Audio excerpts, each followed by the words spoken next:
ঢাকাই সিনেমার জনপ্রিয় নায়িকা শবনম বুবলী প্রথমবারের মতো মিউজিক ভিডিওতে কাজ করেছেন। সম্প্রতি শেষ করলেন ময়না শিরোনামের একটি মিউজিক ভিডিওর শুটিং। তবে মিউজিক ভিডিও করার খবরে সামাজিক যোগাযোগ মাধ্যমে বুবলীকে নিয়ে শুরু হয়েছে ট্রল। সবাই বলছেন এখন বুবলীর হাতে কোনো সিনেমা নেই, তাই বাধ্য হয়ে মিউজিক ভিডিওতে কাজ করছেন। এমনকি গত কুরবানি ঈদেও বুবলীর কোনো সিনেমা আসেনি। নিজের প্রাক্তন ঢালিউড মেগাস্টার শাকিব খানকে নিয়ে মন্তব্য করেই সংবাদের শিরোনামে থাকেন বুবলী। ফেসবুকে শাকিব খানের সাথে ছবি পোস্ট করে বোঝাতে চান তারা একসাথে সংসার করছেন।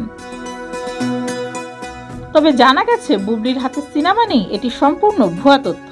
মুক্তির অপেক্ষায় রয়েছে বুবলী অভিনীত 3টি সিনেমা। এগুলি হচ্ছে রাখাল সবুজ পরিচালিত সরকারি অনুদানে নির্মিত সর্দার বাড়ির খেলা, জাহিদ জুয়েল পরিচালিত পিনিক ও রাশেদা আক্তার পরিচালিত শাপলা শালুক।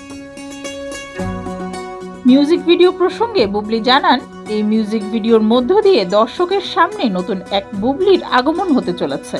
আসলে নিজেকে নতুন রূপে দর্শকদের সামনে হাজির করতেই নতুন এক চ্যালেঞ্জ নিয়েছেন এই চিত্রনায়িকা।